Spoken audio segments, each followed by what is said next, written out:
Splashin' Siren Crew, Season 10 starting now.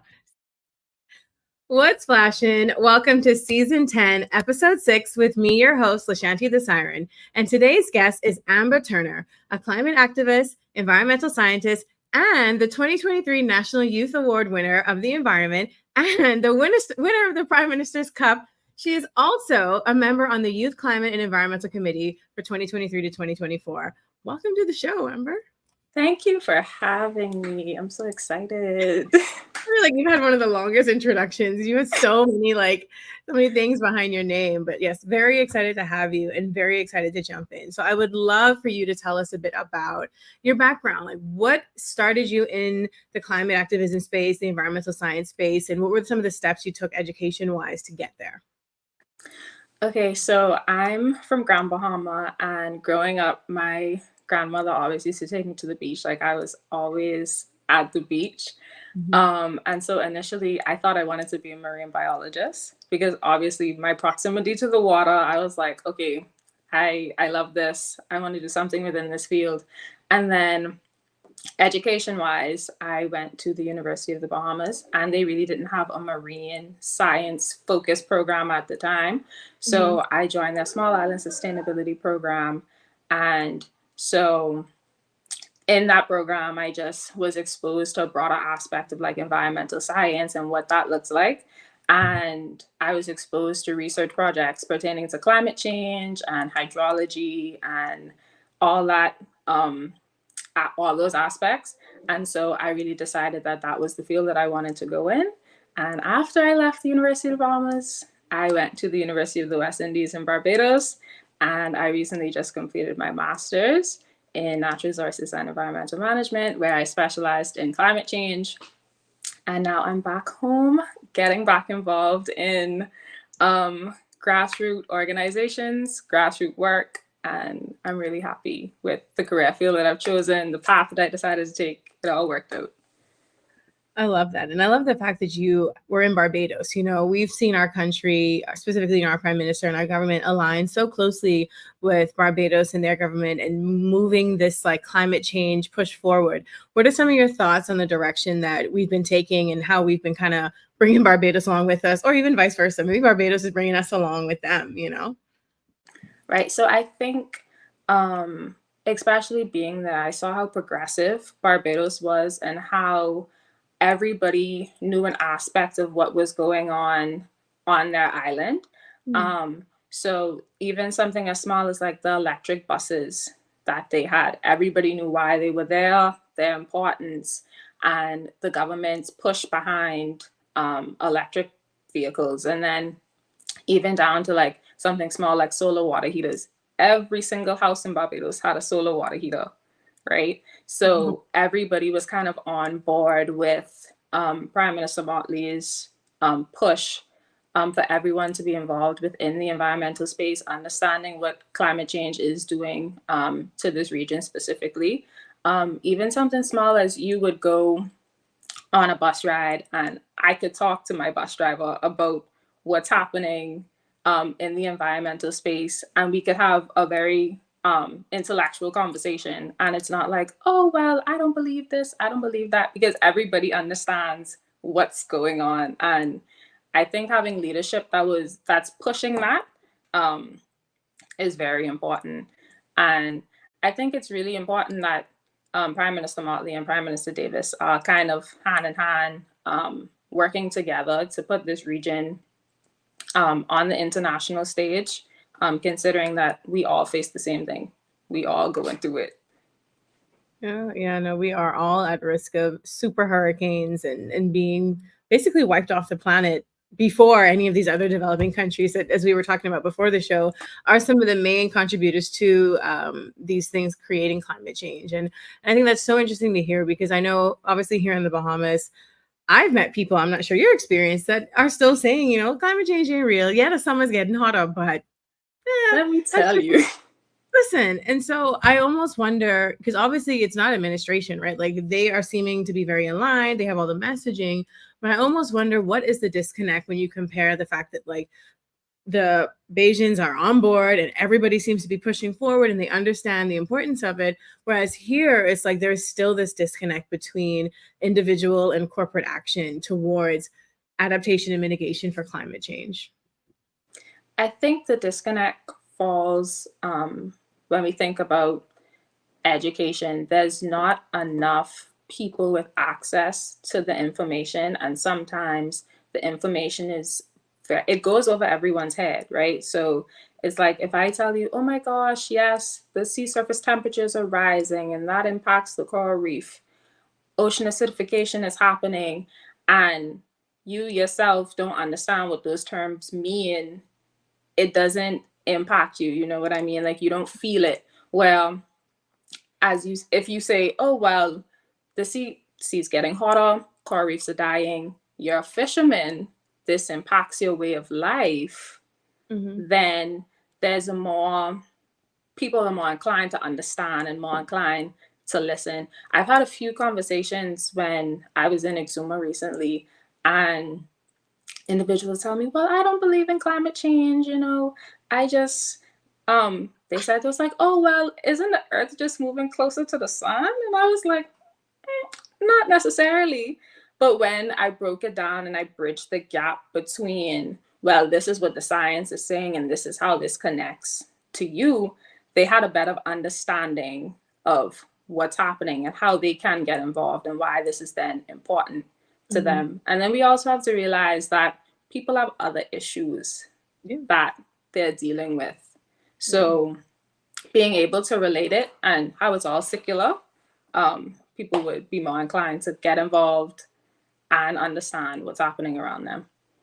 Yeah, I do think, and I was literally, funny enough, I actually was in Grand Bahama a few weeks ago visiting, the Coral Vita site, Conservation Cove. And one of the things that in my conversation with some of the staff there is like, David Attenborough said it, like conservation is a communications challenge. Like we are having a lot of challenges with conservation, climate change, biodiversity loss, all of these issues because of communications challenges. And we need more people like you to go and have the conversations with community members to let them know, like, hey, I know this feels very far away and like this has nothing to do with you and what's going on right in front of you, but this is how it works. And like you said, it's very cyclical. You need people to see how it connects back to them and how they play a part in that and how things that are happening to them are not because the earth is moving closer to the sun. These are actual real things that are happening. And I think that is what it is. And it sounds like maybe we should take a page or two out of Barbados's book on how that communications happens with the everyday person. Because like you say ocean acidification to somebody and they'll just kind of be like, but I just was swimming in the water. What you mean it's acid? I think it was also interesting to realize one of my classes that I had to take was environmental impact assessment. And we realized that like a part of that process is town hall meetings, right? So we had to attend a town hall meeting for a project that was happening in Barbados. And to see the amount of community members that show up for their town halls in their communities because they want to know what's happening and they want to give their input in comparison to town halls that are happening at home. Like you have the same handful of people showing up to town halls here and it's the same thing. But when developments are happening, oh, I didn't know about this. Oh, this is what's happening. Y'all don't consult anybody. And it's like, we giving you the opportunity, Yeah. And like I said, I shame because I've seen that, right? Where I know as someone who's in the conservation community, we do our best to try and push that information out there. It's in the papers. And I know that there are a lot of environmental consultants here. And I think more often than not, it has to be a Bahamian. They care about the environment. They're running this EIA for this developer that may be international, foreign, or whatever, or local. But they are advertising. And for some reason, people still don't come out. And then when these things happen, they have something to say after the fact. And so we must need to sit down and have like a kumbaya and figure out what is it that's going to reach people to get them out to hear, because like you said, the town hall meetings are the most important parts of any project. Like if they are very much against the project, I think people don't understand their power.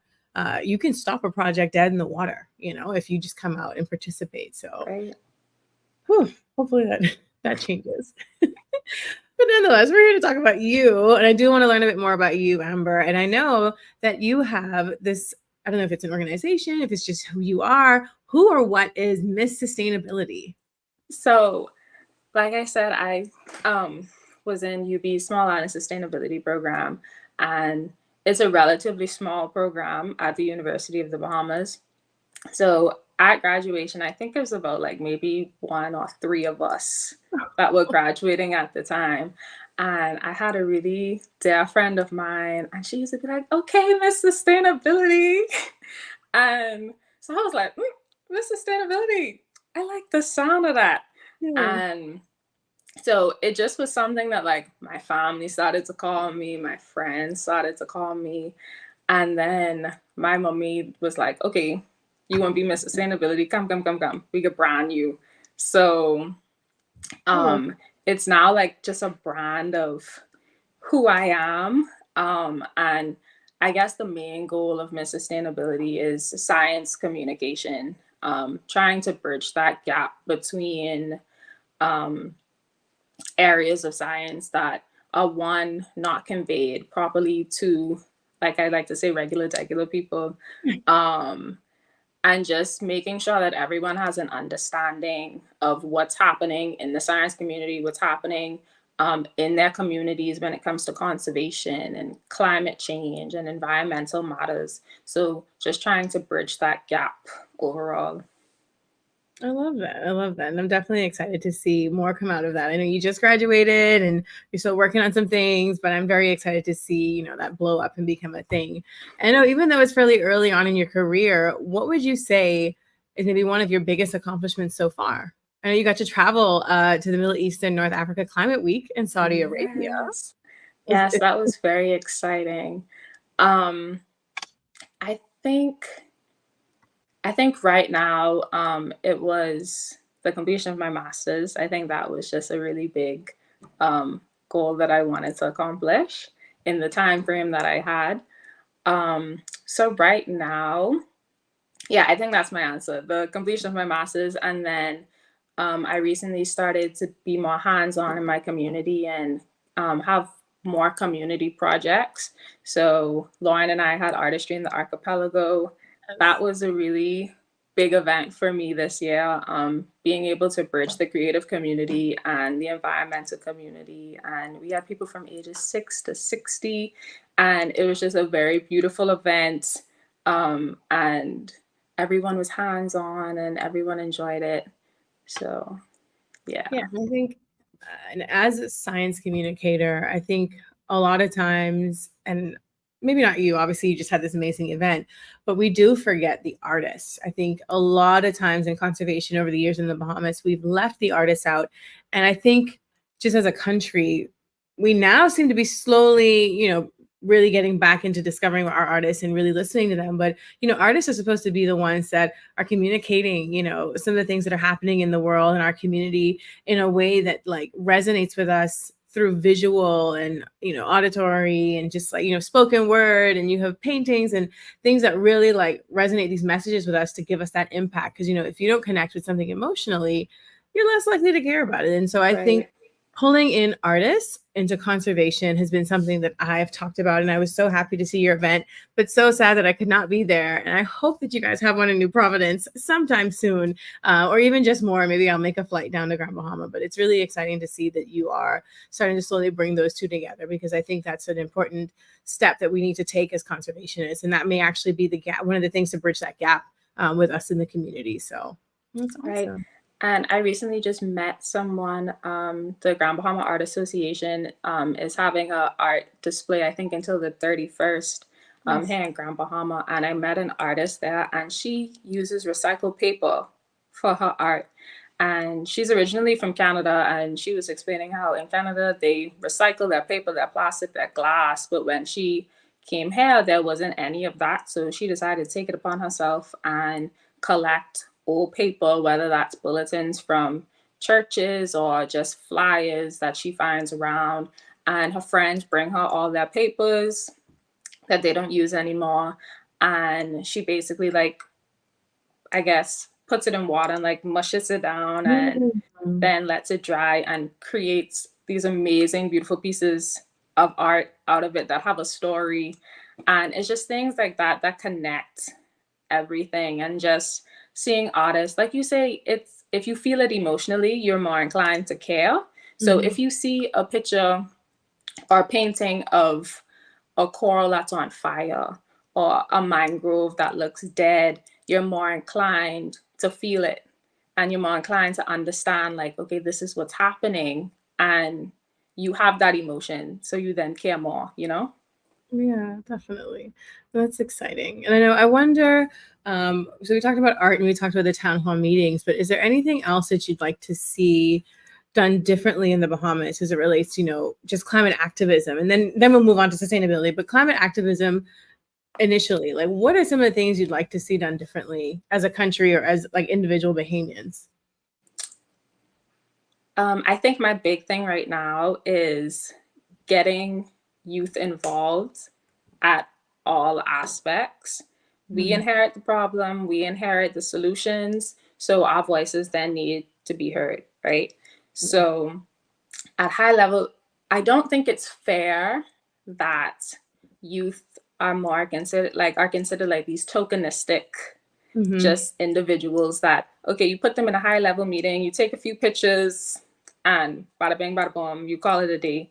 Whereas youth we have voices, we have perspectives, we have ideas, and they should be taken seriously and they should be heard. You know what I mean? And I think what our country is doing pertaining to specifically like climate activism and like the climate youth ambassadors and having the Bahamas environmental committee, youth environmental committee is important. But I think there's still more that needs to be done. Sometimes these things are just placeholders or just just get to check boxes, and having youth actively involved and being taken seriously and given challenges to say, well, this is a problem. If you can find a solution or have ideas for the solution and we take it seriously, then we'd be more progressive. You know what I mean? Yeah.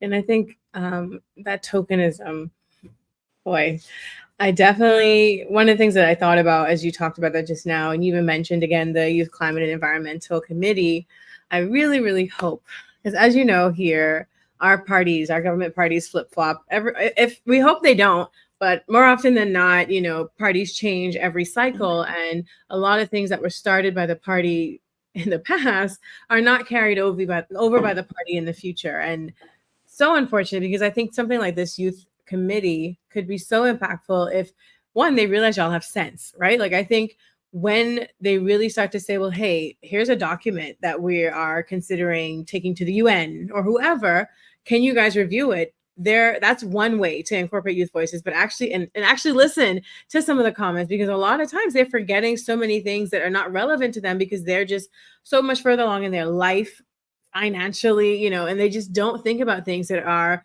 going to directly impact us as the youth in the nation, or even you guys as the youth in the nation. I don't know where I fall between youth or not, but I think it's really important for us to try and make sure that both or all government parties, whether they're in power or not, are in agreement with the youth engagement for climate change and all these other issues. Because again, I think it's just they don't think that we have any sense when really we are a little bit more tapped in than a lot of them are. And, I think one of the biggest examples of that, and this is not a knock on any minister or any sort of government agencies, but a lot of times you have ministers or department heads that are not, or even permanent secretaries that are not holding the backgrounds of the agencies that they're in.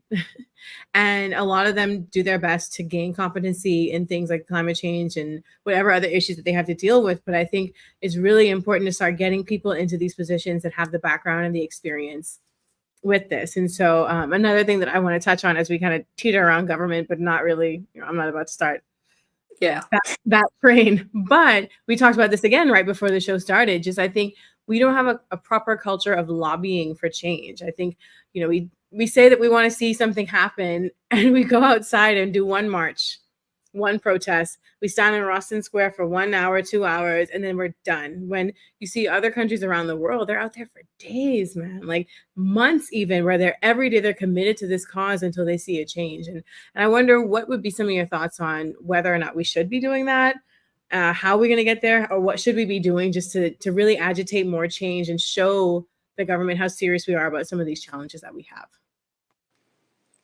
I think even now, like when you were talking about it, I reflected on Palestine, right? And what's happening in the Middle East. And to see everyone globally protest for weeks at a time until something happens, it tells you how serious people are taking issues, right? And that's what it all boils down to. How serious do you feel about these issues in your country? You know what I mean? And Bahamians have a tendency where like things are just very short-lived. Our attention spans are very short. So even something as small as, I should say, I saw a post on Facebook yesterday with talking about like overfishing, and seeing the comments surrounding that post, it just tells where people or their perspectives on certain matters. And like I said, everything is kind of short-lived. So you march for 1 day and it's like, well, I did all that I could do. I marched, I stood there, you know, I held my sign, I did my civic duty. And it's like, no, that's not it. You know, you have to keep pushing until you see change. And do you want to see change? Is the question. So if you care about it, you would continue to fight for it. You know what I mean? And like we said before the episode start, you don't care until it impacts your everyday life. So do we need to wait until we get to that point where these matters are impacting everyday lives? Or do we need to kind of intervene in between there and say, well, this is the potential, or this is what's going to happen? We either could lobby for this now or lobby when it's too late. So yeah, and I think, and you mentioning a post on Facebook, I immediately just had so many flashbacks to a project that I had where it was it was for protected areas, and I was so amazed at, again, the amount of people that showed up to any of the town hall meetings, community meetings that we had, versus the amount of keyboard warriors on Facebook. yeah. And I was like, wow, this is valuable input. Thank you for this. But I find that we as a people, and it may be like this across the globe, right? We'll jump on that app and we'll type all day. But again, like you said, when it comes to the march, nobody coming out there. It's the same. I feel like it's the same group of people at all of the marches, because these are the people that actually care about these issues versus people who come for one march. And I mean, unfortunately, you know, everyone has different priorities, right? Like, of course, they have work. You can't have marches during the week and stuff. But yeah, they just, it's like, and I laughed when I saw a comment come in from Jade Fritz. We are a very unserious nation.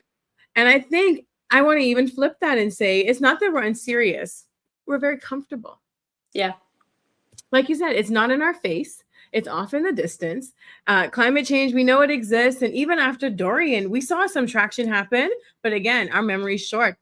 We remember and we honor it, but we ain't thinking about, well, what can we do to make sure that we're prepared if something like this, because you may very well see another storm like that happen again. And we're not doing the things to make the world take it seriously, but also our own government at home. And I see two other comments coming in, two questions for you, actually. So I'm going to pop them up here. From Portia. Hi to Amber. I think that the statement made about being a little ahead of the politicians is probably so on the topic. However, collaboration between the younger persons involved in climate change and governments is important. We need to all be on one page. The climate is changing. Continue fighting for necessary changes. Okay, I agree. Yeah, thank you, Portia. And I see we have a question from DeMarco Mott. Can we review the science curriculum to incorporate environmental sustainability conversations into it for the K to 12 youth in public schools? On the second lens, should our nation take to parliament and restrict developments that have plausible damaging effects to our natural environment, regardless of the economic benefits? So that first one, talking about the curriculum in schools, what are your thoughts on incorporating that within the actual science curriculum? I think it's needed. I think it's a good idea. I think having and exposing kids to challenges and what and how they can be the solutions to those challenges are very important. Like when I have conversations with people and they ask, well, how did you get in the field? And my answer is always exposure, right? Because if you aren't exposed to something, you're less likely to see yourself in that position, right? Or to see yourself in that field. So exposing children to mangroves and letting them go to the mangroves and touch the propagules and plant the propagules and letting them go to the beach and see the coral reefs and see what's happening or have conversations with people within the field, they're more inclined to get involved. And when that starts at a young age, they then get to take that home. And when their parents ask, well, what did you learn in school today? And you're able to be that light in your home as well. So I think involving it in the curriculum is important. Yeah. And to the second part of the question,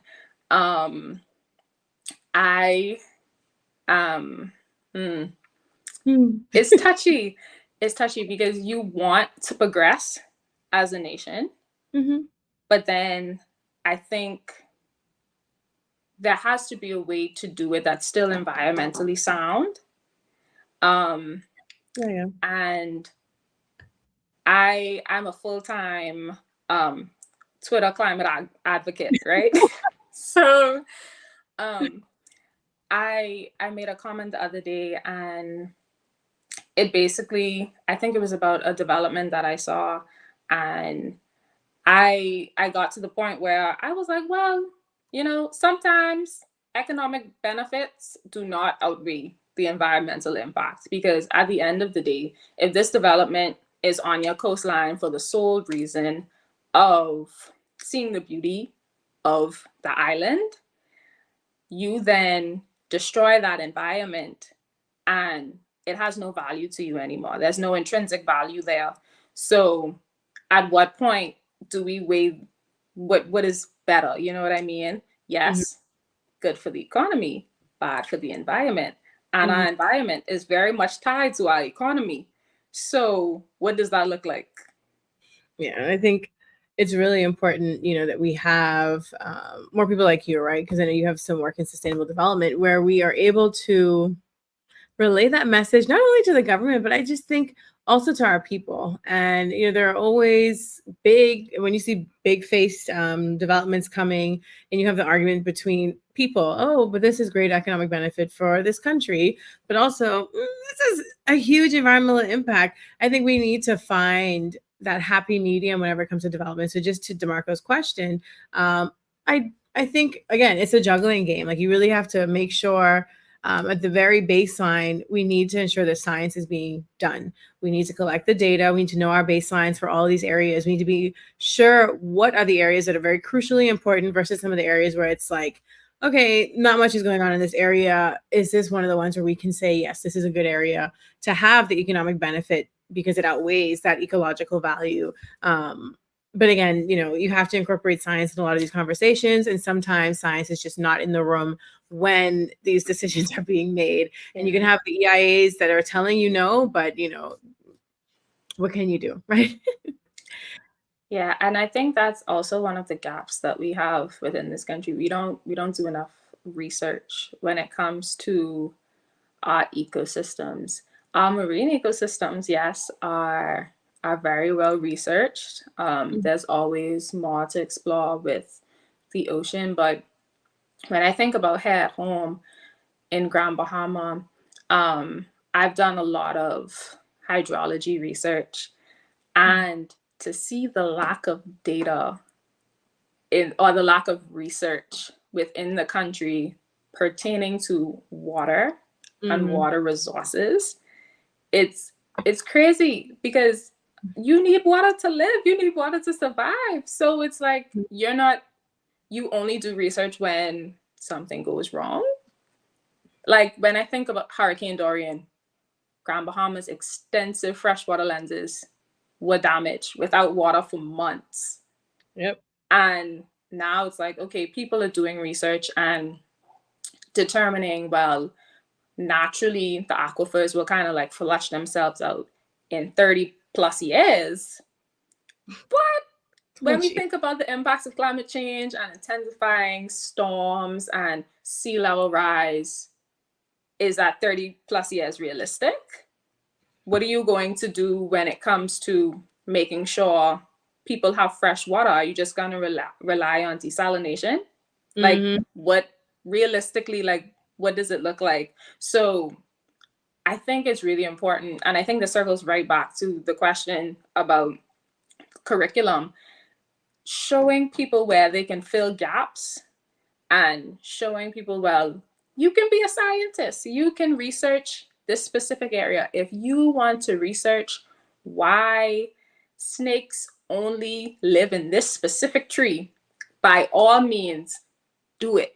You know what I mean? You want to research why this tree only grows at this certain time of the year, do it. Because it's all needed. It's all necessary. And we only, in this climate crisis era that we're in and all the environmental degradation that's happening, we only, if we don't have a baseline of what we have at home, we won't know when it's gone. So when I hear stories of, let's use the conch, oh yeah, I used to have conch salad every Sunday. And 50 years later, they don't know what a conch is, what a conch looks like, what a conch tastes like.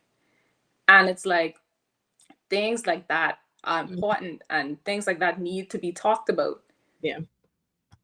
Yeah, and on the conch topic, we actually had a comment come in from Emil Knowles.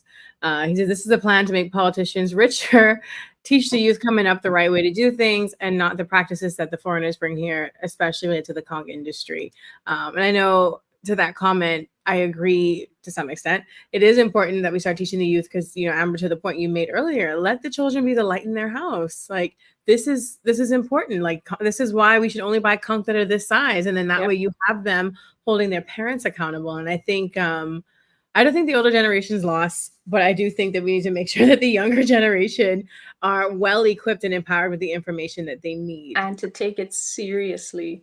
Like, I see, and I think in regards to taking it seriously, I know my friends and my family get so tired of me because I'm like, at what point is enough? You know what I mean? Like, I saw a post on social media and this person was harvesting like a bucket of juvenile conch. And I messaged them and I was like, hey, I don't know if you know, but these conch are juvenile. And, you know, and just like telling people and spreading the word and making sure that everyone's on the same page is so important, because if no one does it, then we'll just continue. The cycle will obviously continue, and you know. And I think personally that there has been a lot of improvement, especially when I think about when I was in elementary school, like 20 odd years ago. I always loved the environment, but I didn't start getting that, and here's the word again, exposure to these things until after I left for undergrad. Like, it was like touch and go, obviously, in science in high school. And I mean, I learned what I could from like TV, but none of them was very Bahamian centric. I mean, everyone knows the Bill Nye, the National Geographic, but I think a lot of the conservation NGOs that we have out here lately, and some of the, even just the individuals and the advocates, are doing a great job. And again, just to point back to the example of what you and Lauren did with the art artistry in the archipelago, that's a beautiful example of how we are now finding more and creative ways to connect people to their environment. And I do want to highlight really quickly a comment that Lashanti said. Exactly, there needs to be a balance between people, profit, and planet, unless we plan to donate $1 for us to buy a new place to live, which I ain't nobody can let us no money for that. We don't asking for money for all kind of other things. They ain't gonna find us no new place to live, and they ain't gonna want us to move there, right? So, yeah, that's a lot. I think we could definitely grow up with some youth climate activists in our primary schools, and hopefully, I think we'll start to see a turn in the tide over the next decade or so. But I do want to take that same question. What would you like to see differently in the Bahamas as it relates to like sustainability? And I feel like there may have been some intersections, but I know there is a difference when we talk about just like on the ground individuals and sustainability and sustainable living. So let me think about sustainability and individual action. I like to tell people that small changes over a period of time, they do add up. So whether that's when you go to the food store, you use a reusable bag instead of their compostable bags that they have at grocery stores, or something small as no dryer sheets and wool dryer balls. It's just like small changes. Using a reusable bottle instead of plastic bottles. Small changes just add up over time. And educating yourself on what sustainable living can look like for you realistically, right? So I recently read the book Consumed about fast fashion, right? So we have a culture here where we love to consume, and influencer puts it on, we want it. And we want to buy it. So even something like just changing your mindset, you know what I mean? Like, okay, I'm going to buy this dress. Am I going to wear this dress until I can't wear this dress anymore? Or do I need 10 of these dresses? So it's a mindset change. Okay, I'm going into the store. What do I need? Am I going to love this thing fully? Am I going to, when it gets a hole, am I going to fix it? Am I going to wear this until I can't wear it anymore? Am I going to commit to thrifting? If I can't commit to thrifting, am I going to just be very self-conscious when I buy certain items and don't buy in overconsumption? So it's just small everyday changes that can be made. And I guess on a national scale, when we think about sustainable living, I think it all boils down to our legislation and policies, like the plastic ban, right? So it's like, oh Lord, what happened to that? What happened? It's there. Ooh, it's there, and it had a good run. It did. It did have a good run, but it's just a matter of things are so short-lived. You know what I mean? Because I could go to the States and put low and Walmart plastic bags in my suitcase and come back and nobody clock me. Yep. It's a problem. So it's like our enforcement, our legislation, we have to take these things seriously. Because if you put a ban on plastic, put a ban on plastic. Okay. Make sure it can't come in. You know what I mean? And it's those things. Like we have to take it seriously. Like circling back to Jade's comment, we have to stop being unserious. We have to grow up as a people. Yeah. And you said a really important word just now and using the plastic ban as an example. It's the enforcement. Yeah. And I had the awesome chance to travel to Rwanda 2 years ago. They also have a plastic ban. These people open up your bag when you enter their country. Not like, when you come back home, they open up our bags, not the tourist bag. They don't care if you from Rwanda, you from East Africa, anywhere you from, and they check for plastic. Yep. They just check your bag for plastic. And if you have it, you have to toss it right there and then. And I'm like, wow. And even just to your point, I forgot about the fact that people come back with plastic bags. And I ain't trying to knock nobody agency. But I sure ain't nobody taking no plastic bag away from people.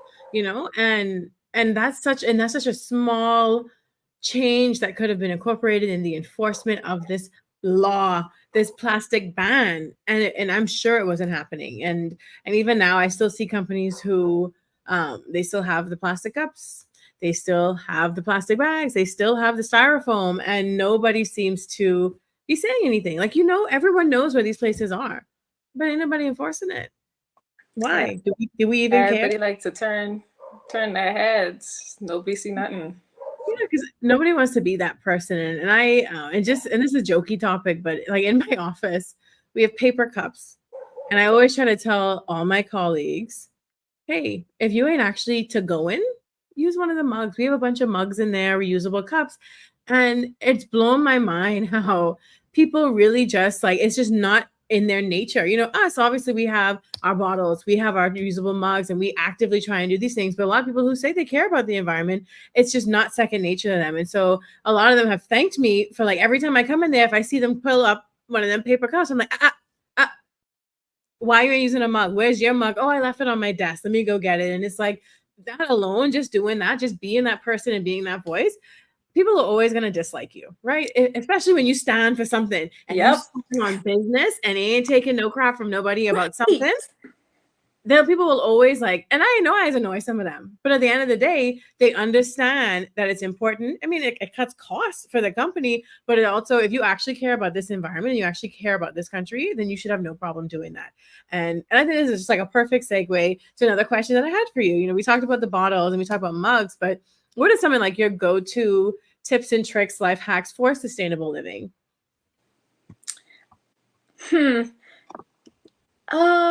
I guess for me, I think one, to live sustainably, people think that it's very expensive, and when you have to like weigh the costs, essentially. So one of my biggest tips, I guess, I think it's just to circle back to like the whole start small.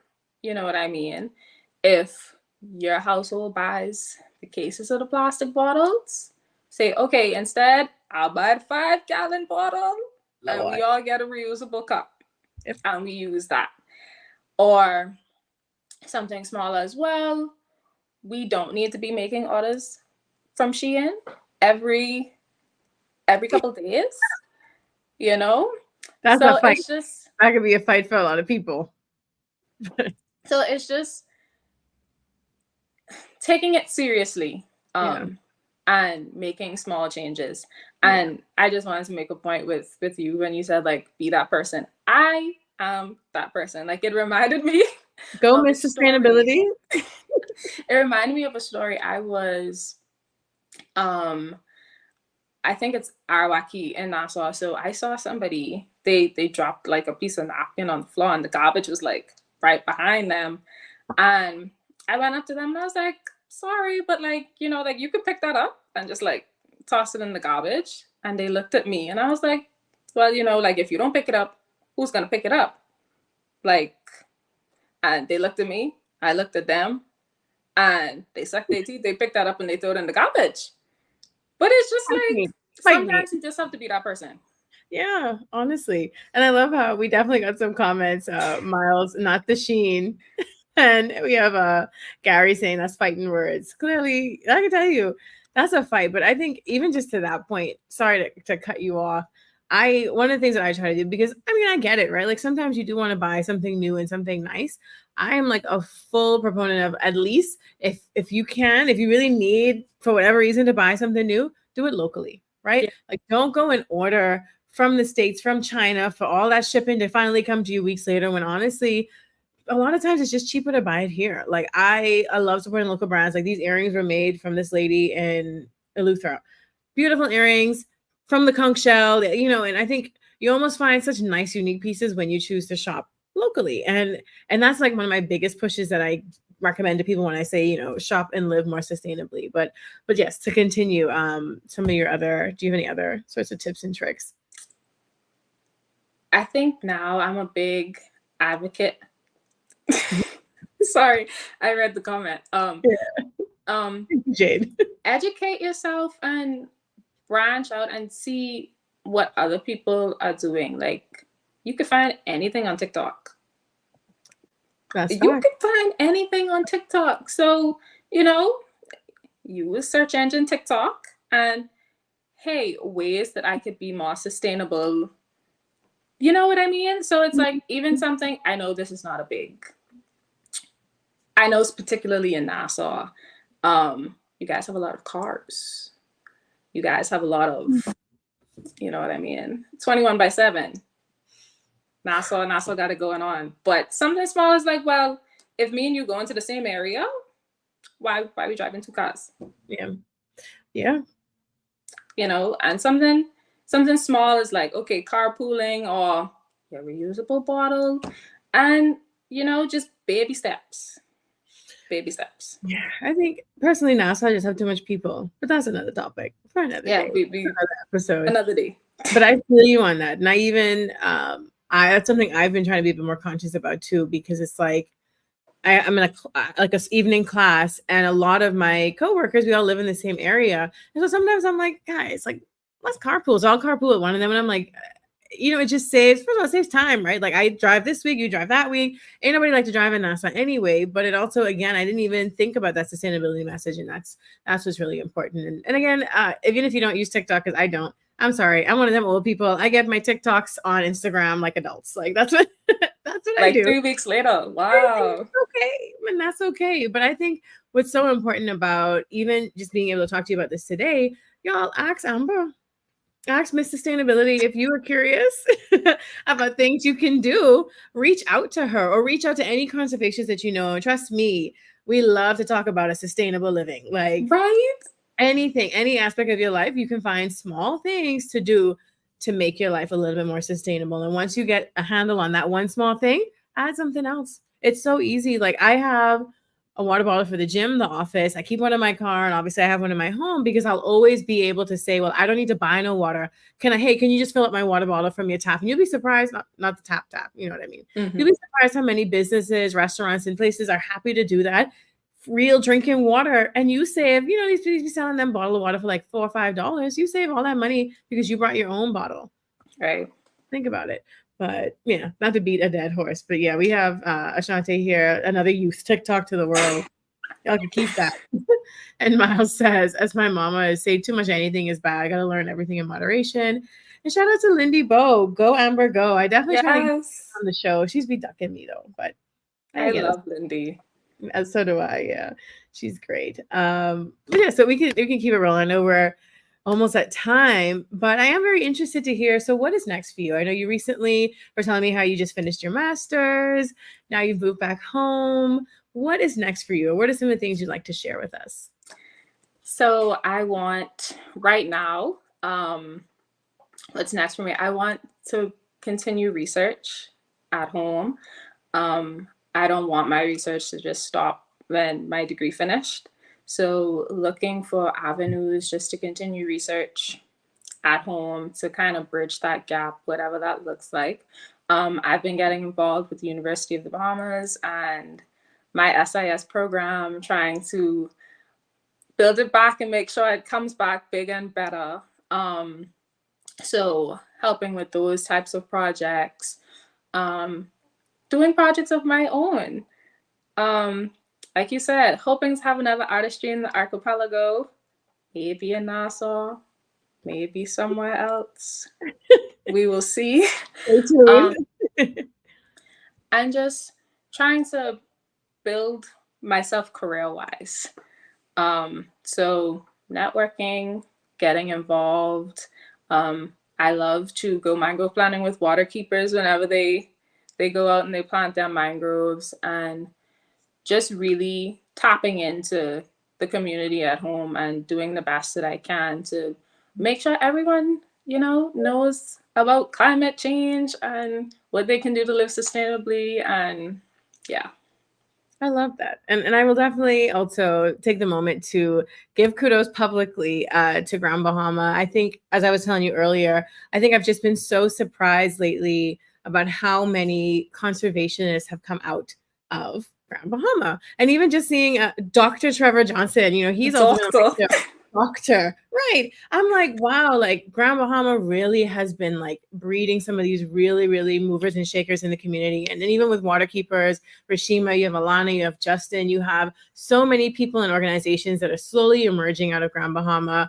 And I'm excited because, again, I always just, as a country, we're so Nassau centric. And unfortunately, as far as conservation has been concerned, it's been that way as well. Yeah. But between you have New Providence, you have now Grand Bahama and Eleuthera, and even Abaco, you slowly have these very strong conservation communities growing. And I'm so excited to see how we continue to move forward in this like positive conservation direction.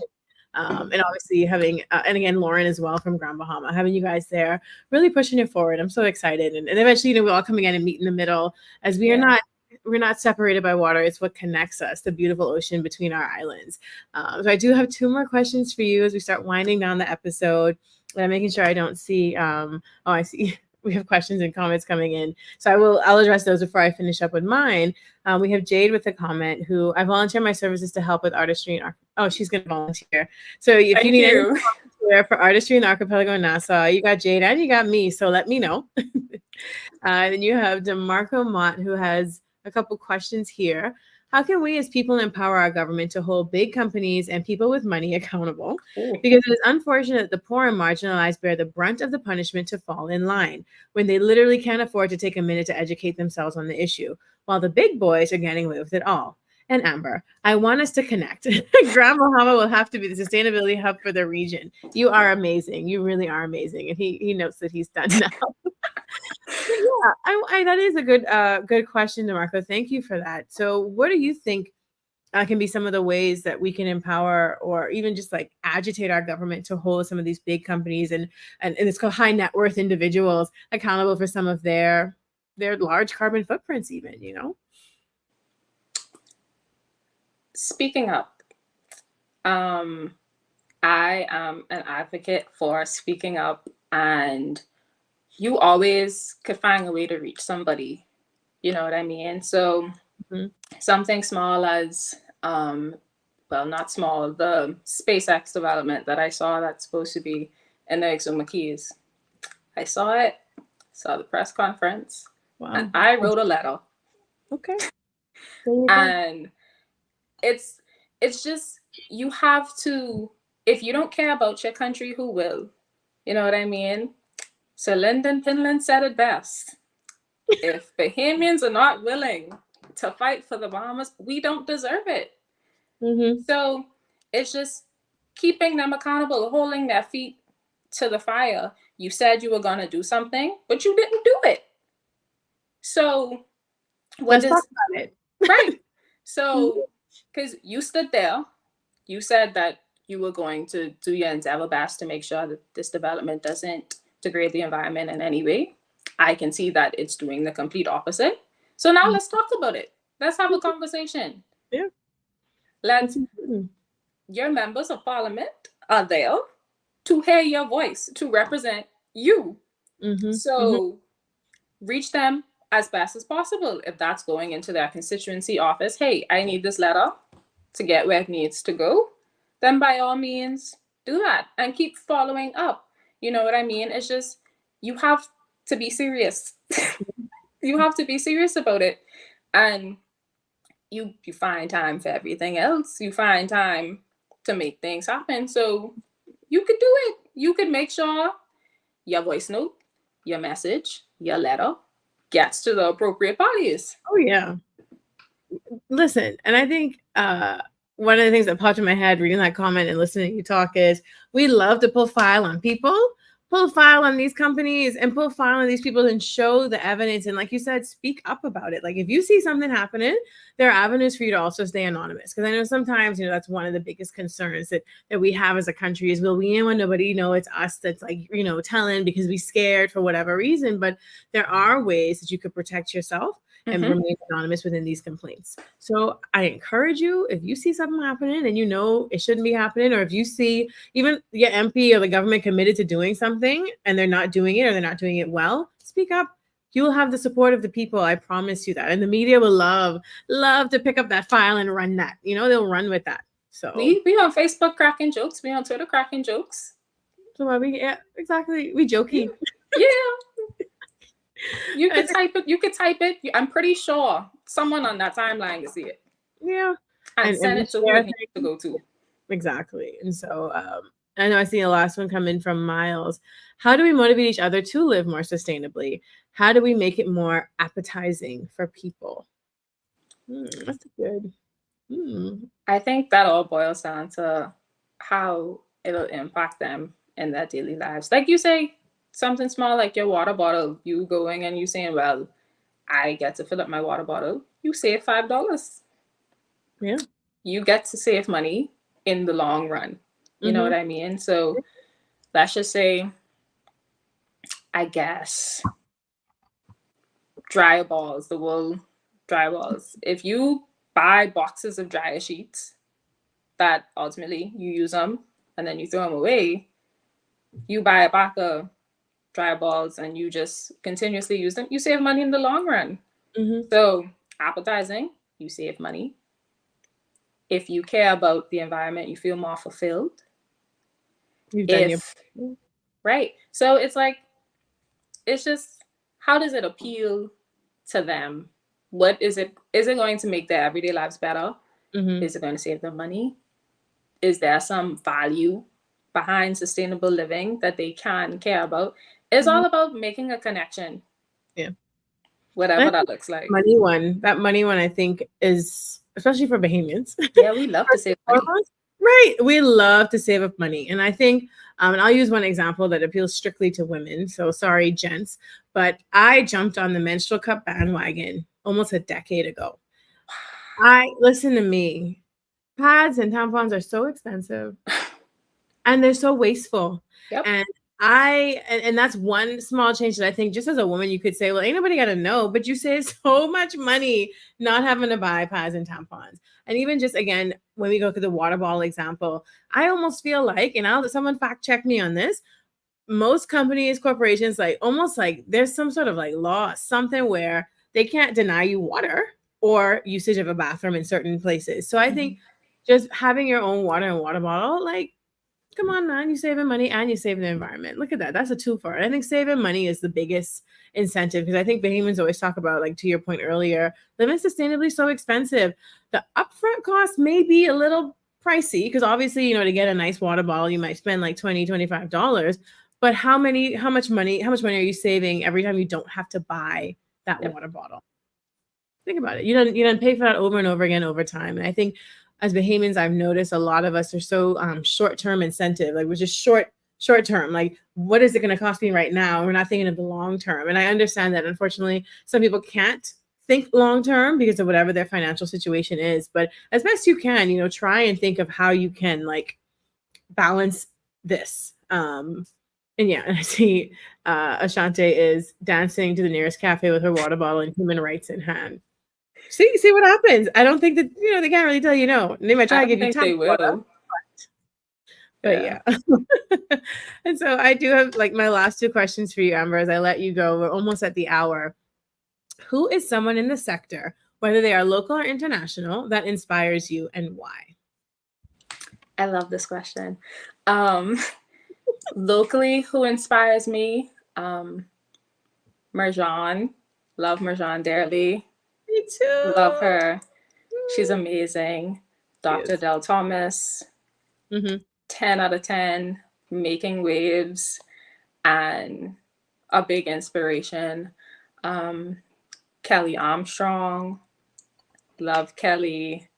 She's amazing. And then amongst my peers, Lashanti, Lauren, like, I just love that we all are just in it together and we all have the same goal. And to have people in your circle who you can connect with and have these conversations with is amazing.